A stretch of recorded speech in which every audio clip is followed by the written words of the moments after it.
1997 marks the 30th anniversary of the first annual Field Directors Conference, now the International Field Directors Field Technologies Conference. The very first Field Directors Conference, however, was held in Ann Arbor, Michigan in March 1951. Although the structure of the organization has evolved and become more formal, the goals of Field Directors Field Technologies have not changed a great deal over the years. A report on the 1951 conference states, "The idea for the conference stemmed from the need for a type of informal communication between field personnel which is not usually provided for at professional conventions or through professional journals." A great many people have contributed to the development and the history of the conference, and we invited three of them to share their recollections with us: Morrie Axelrod, Charlie Cannell, and Bill Nicholls. As with many of us, the paths by which they came to survey research and to the Field Directors Field Technologies were to a certain degree unmapped and vary greatly. I graduated, did my undergraduate work at the University of New Hampshire, and in 1938 went to Ohio State to graduate school, where I was majoring in clinical psychology, doing my work with the very famous therapist Carl Rogers. And I had worked with Carl to about 1942. And to begin with, I'm a sociologist by training. My experience was in population and demography and social psychology. As a Depression kid, out of necessity, I deferred higher education to work, and I started out working evenings as a copy boy at the Detroit Times. During the day, I hung around Wayne State University, where all of my friends were enrolled in school, and I sat in on classes and took them seriously, but I was not matriculated. And I took courses in philosophy, history, art, and others, but no credit for them. Later, when I was in Washington, I took a few courses at GW, but I hadn't really expected to get a college education, with the Depression standing in the way of that. However, following World War II, I was able to take advantage of the GI Bill to carry me through from freshman to doctorate. Well, I guess go back to in college. I was originally a math major and then took sociology as a double major. And by the time I finished college, I was committed to sociology, although not necessarily survey research. And then I went to, 52, I went to Columbia University, and in sociology with a minor in math stat.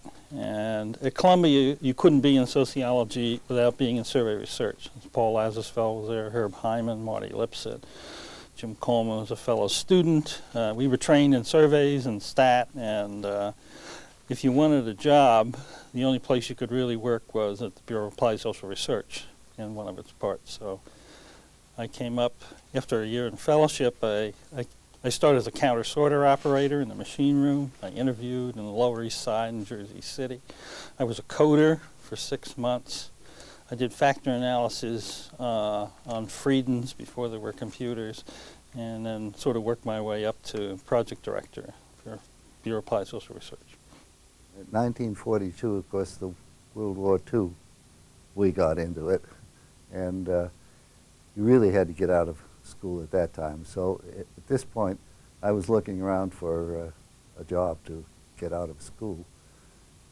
And Rensis Lickert, the famous Lickert scale Rensis, ran a survey organization in the Department of Agriculture. And a lot of us had been in that, a lot of them, not me at that time, a lot of people had been in that organization. And it expanded in size greatly when the war started, because the group was doing surveys for all kinds of war agencies, housing, health, everything else under the sun. And there was an interviewing staff for that center, but it was nowhere near large enough to do the work that was required. And Rensis wondered where he could get someone who would know something about interviewing to train the interviewers. And he knew about Carl Rogers, and he went to Carl and asked him if he would be willing to adapt some of his techniques to the attitude surveys in Department of Agriculture. And Carl said he would, and in true academic fashion, he said, I'll get 2 graduate students to do it. So I was one of those 2, and the other was Vic Ramey, who was shortly thereafter the chairman of the psych department of the University of Colorado. And we generated a series of techniques that we thought would work for field interviewing in surveys, and tried them out by getting some of the staff from the Department of Agriculture in to do these. And then we set up a training program. It was about a week length for about 15 people each time, and we ran it for 4 periods. After that, I joined Rentz's. He said, well, this has gone great. Why don't you come and work for us and continue the training and supervision of the interviewers?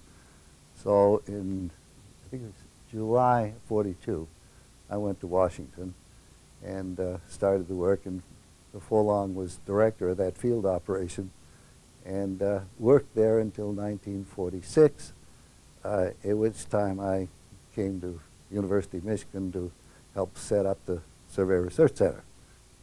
During the Depression, many of us took every civil service exam offered for which we could qualify. I think my career in a crime lab with the FBI was aborted when the fingerprint classifier list was used to fill the many coding positions that were available, that had become available with the 1940 decennial census. And from lowly coder, I worked my way up to lowly assistant section chief, and then was drafted. This was all before Pearl Harbor. I spent the next 5 years in the military and returned to the Census Bureau after the war, still as a coder. After a few months of coding foreign trade statistics, I decided that I was not satisfied to end my career as a coder, so I took a leave of absence to return to resume my education and increase my value to the Census Bureau. And I continued to extend my leave of absence for 5 or so years until the Bureau became impatient and insisted that I should return or terminate. In the meantime, I was completing an undergraduate degree at the University of Michigan. The timing was propitious. The Survey Research Center was making University of Michigan its new home, and I immediately applied for employment, and on the basis of my census experience was hired as a coder and was able to leave my job as a clothing salesman at Montgomery Ward. As I progressed with my education, I also advanced within the Survey Research Center. All of this time I was working full-time within the Survey Center, as well as carrying a full academic load. At the time, I was working on my doctorate. We received a Ford Foundation grant to establish the Detroit area study. Following my stint with the Detroit area study, I joined Charlie Cannell in the field office. He was directing the field operation, and I became the associate director. My main dissertation advisor was Robert Merton, who fortunately didn't know an awful lot about surveys, which was one reason I never finished my dissertation. I took courses from Lazarsfeld. We did surveys on medical students in the sociology of medicine. I worked with Ed Brunner on a survey of adult education, the leaders of adult education, and did a lot of elite interviewing for that and traveling. All other kinds of surveys. The Bureau did commercial research. We did a survey for Lipton Tea, and we did a survey on the Edsel car. We did a lot of things. Yeah, well, I was working on my dissertation and full-time project director in the Bureau of Applied Social Research. And they were planning to hire somebody else from Columbia to go teach undergraduate methods and social methods, a stat, at Berkeley. And he couldn't go due to his wife's illness. So at the last minute, they invited me, if I wanted to do that, come in as a lecturer. And a lot of the people I'd known, the Bureau had already migrated to Berkeley. Charlie Glock, Hannon Selvin, Morrie Lipset. And so I decided, gee, this is an opportunity. Berkeley was one of the leading departments of sociology, so I accepted and went off. And first year was full-time research, but after that, I got involved in the newly developed Berkeley Survey Research Center, and by the end of the second year, I was sort of committed to that. Eventually stopped teaching before, and went full-time research. 59 was I went to Berkeley, and I was there then 20 years. I think after the second year I was there, it was something like deputy director, assistant director, executive officer, and I held that position really for 18 years, except for 3 years when I was acting director. And I was in charge of sampling, always. I was put over field operations, which is where I got interested in field operations. At times I was in charge of data processing. It's a small shop. I wrote most of the contracts that weren't written by professors for academic projects. I wrote most of the reports for those projects, so it was do everything which you have to do in a small shop. And by 1980, I'd come to the Census Bureau, and since I've been at the Census Bureau, I only missed 2 meetings at Field Tech. My work in survey research allowed me to act out my personality disorders in a setting where compulsive tendencies appear normal and obsessive dedication to precision, perfection, rigor, reliability are valued, particularly in questionnaire design, coding, and data collection. So never having intended to, I've been in survey research all my life, 50 years now. Approximately 180 people registered for the 1997 International Field Directors Field Technologies Conference. Early conferences were quite small by comparison. All session participants could sit around one table, and there were no concurrent sessions. Charlie Cannell recalls the 1951 conference. Well, every time we had a discussion with other people in the field, there was immediate a discussion started. What are you doing about hiring? What are you doing about training? How much are you paying the interviewers? That was the main one. How much are you paying the interviewers? And all kinds of things like this. And finally, one time, we said, well, gee, we ought to set up a conference and get people together to swap ideas, not to present formal papers, but to swap ideas and have discussions with people who have common problems. And there was no professional organization that got interested in those sorts of things. APOR went on with its paper reading and discussions and so forth. But you couldn't talk about, well, what are you going to pay interviewers? Or how do you train interviewers? And there was no place, there was no organization that handled these things. I'm a psychologist, and the APA was just not interested in, sociology wasn't interested in this. So we decided that we ought to set up a conference of some sort. And we circulated around to find out who was interested, and there was terrific interest in it. Said, let's do it. And so Bob Peebles, who was the senior supervisor at that time, and I sat down to list the main topics. And we wrote to people who had said they would be interested and said, suggest the topics that you think are most interested, and who do you think would be good to talk about these? And we got a lot of suggestions from it. It meant we had to set up criteria, and they are very much the same as the Field Directors Conferences now. Needed to have a full-time interviewing staff of some sort, needed personal training, need to use probability samples. I forget, there were 1 or 2 other criteria of that sort. And the organizations who could meet these criteria, we accepted. So we had planned a conference of about 20 people, just sitting around talking about things.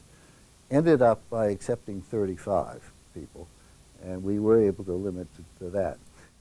And it was set up for 3 days, Thursday, Friday, Saturday, 4 sessions a day, 2 in the morning, 2 in the afternoon. It was to be led by a couple of people who gave some of the suggestions as to what the issues were, and they came from quite different organizations. And then there was an hour-and-a-half free discussion. There was no presentations of papers or anything of that sort. And it was a terrific discussion. People were fascinated with it, and everybody had these common problems. So it went very well. We had a dinner the second night that Orensis Linkert introduced the conference and discussed his interest in survey methods and survey interviewing particularly.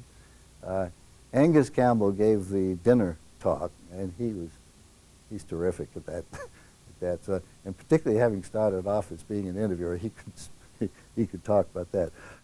And we had people from all over the place. From the, let me just tell you who they were. From Census, from the U.S. government, we had Census, BLS, Department of Agriculture, Bureau of the Budget, Federal Trade Commission, Housing and Home Financing. Some of these organizations don't exist. The Canadians got interested. They sent representatives from the Dominion Bureau of Statistics, Department of National Defense, not quite sure what they were doing there, and the Canadian Broadcasting Corporation. Universities were Washington State University, University of Chicago, University of Washington, and University of Michigan. Private organizations.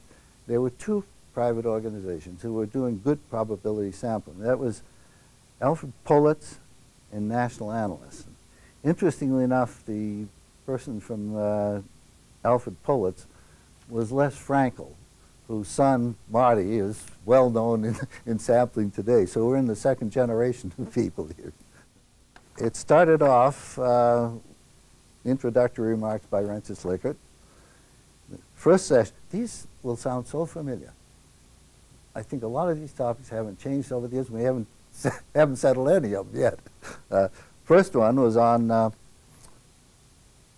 selection of interviewers.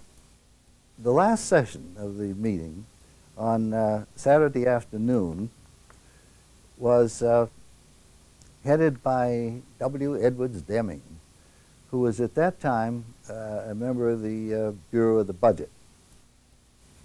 We should have had another one 2 or 3 years later. We kept getting requests for it, but it was a busy time for us and it was hard to organize, so it didn't, and I forget when the second one was, but it was quite some time later.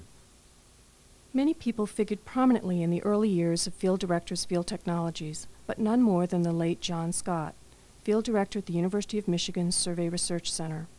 In the 1960s, John Scott wrote a memorandum calling for a conference on field problems in survey research.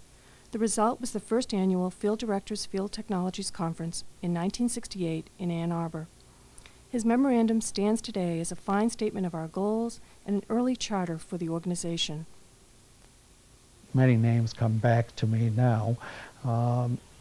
John Scott, of course. I think he might be thought of as the father of the Field Directors Conferences. He gave direction and leadership to the early meetings and was probably most responsible for the strength and the value and the continuity of the conferences. We all looked forward to the next year's conference, and I think that was largely John Scott who made them socially viable. I remember more about the 1980 Field Directors meeting, which was at Michigan under the John Scott era, and it was, 40 to 60 people throughout that time sitting around the room. Everything was a plenary session, very few prepared papers, occasional breakout, and to demonstrate the informality after the session ended on Tuesday afternoon, John Scott said, "Anyone who's still around tonight is invited to my house for dinner." And that kind of informal small group thing did continue for quite a few years. I'm not exactly sure when it was that Morrie joined us, but he took over almost all the work in developing the field and was the field director while I started doing some methodological research. And then he was followed by John Scott, who also carried on the field operation for quite a while and had a tragic death in 1980, I think it was, something like that. It's a very sad business. His passing was a sad event, especially ironic. Applying his understanding of group dynamics, he arranged the tables and seating to facilitate communication. When smoking became an issue, he regrouped and managed to keep smokers and non-smokers happy until smoking was banned during sessions. Unfortunately, John succumbed to lung cancer. The 1951 and 1968 conferences set the tone for future conferences. The goals, criteria for participation, atmosphere, and topics remain the same in 1997, although we continually struggle against becoming too large and too formal. It was very informal, relatively unstructured, and my guess is that that was a reflection of Rensis Lickert's indoctrination in all of us of his concepts of participatory democracy. Decisions, plans, process seemed to be based on consensus. There were no officers, no bylaws, no permanent or continuing staff. There were few rules and a developing tradition. The participation in the Field Directors Conference was limited to not-for-profit organizations, academic institutions, and governmental organizations, all of whom had a field operation that was tended to be regional or national, so they had common interests and common problems. Participants were mainly university organizations, with a few of the governmental agencies, as I recall, and I won't try to enumerate them. Each of these organizations was allowed to send 2 representatives to the meeting. The intention was to keep the group rather small, so there could be direct face-to-face continuing conversation rather than presentations. And the representatives were those persons who were concerned with policy or implementation of policy. And as I recall, I think there were about 20 of us who met each time, and it gradually grew, but it seemed to be a decent number, one where we could develop close camaraderie and looked forward to seeing each other again year after year. The reason for the exclusion of profit-making organizations, I think, may be an obvious one. There was no concern about proprietary interests or sharing secrets or procedures that would give another organization a competitive advantage.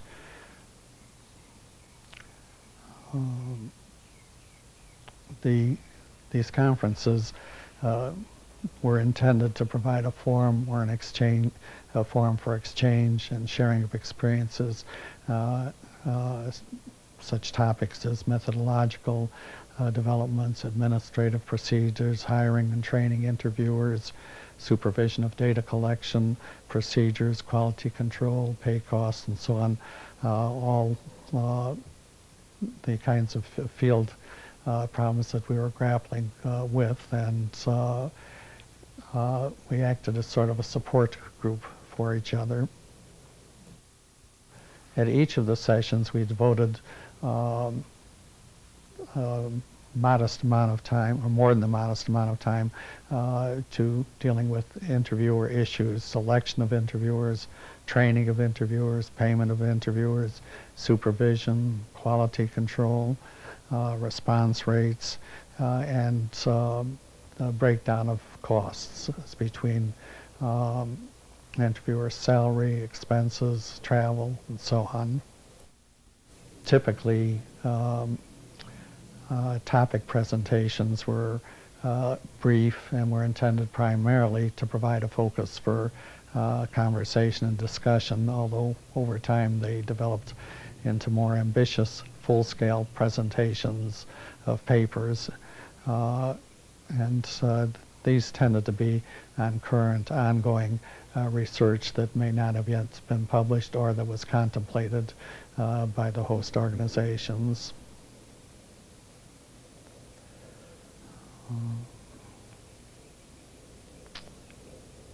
The timing or the scheduling of the meetings, I had APOR in mind, so that we arranged to meet prior to APOR or following APOR to allow participation in both meetings in the Field Directors Conference and in APOR.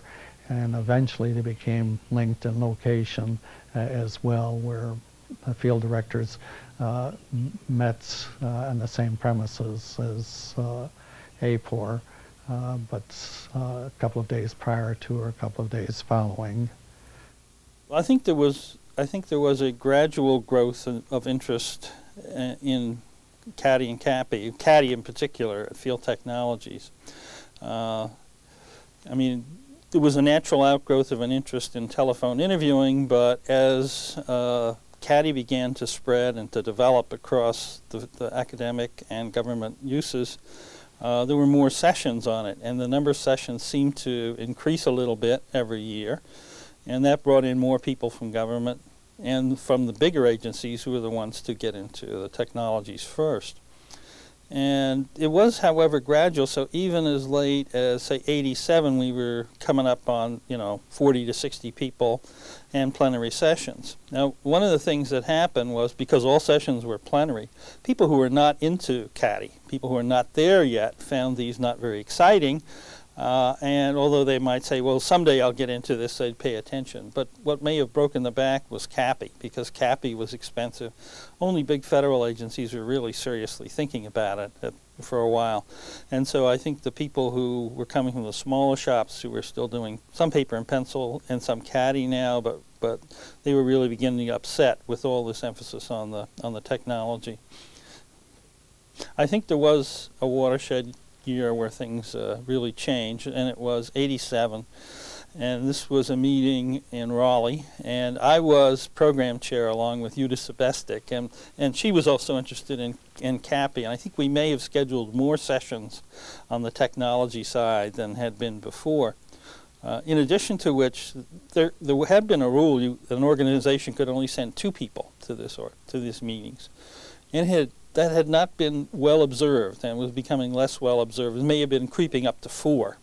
But at Raleigh, RTI sent about, I think, somewhere between 15 and 20 people to sit as observers, and it gave the sense the organization was no longer small, and it gave the sense the organization was much too heavily involved in CADI and CAPI for those who didn't have a great interest in it. I don't know quite how it happened, but the program chairs for the next meeting, which was to be in Toronto, who were Eve Fielder and Laurel Hill, they got a lot of feedback from the small shops. It's time to stop this. And so they said, let's go back to where we'll have at most 1 session on field directors on CADI and CAPI, and that's all, because we want to restore to the way we were before, smaller shops emphasis, continual emphasis on specifically field-type topics, interview, recruiting, refusals, tracing, all those things. And so the 88 meeting was set up to be that way, but E. Fielder did stick in a final session, which had something like field directors, where has it come from and where is it going, a chance to rethink what this organization should be.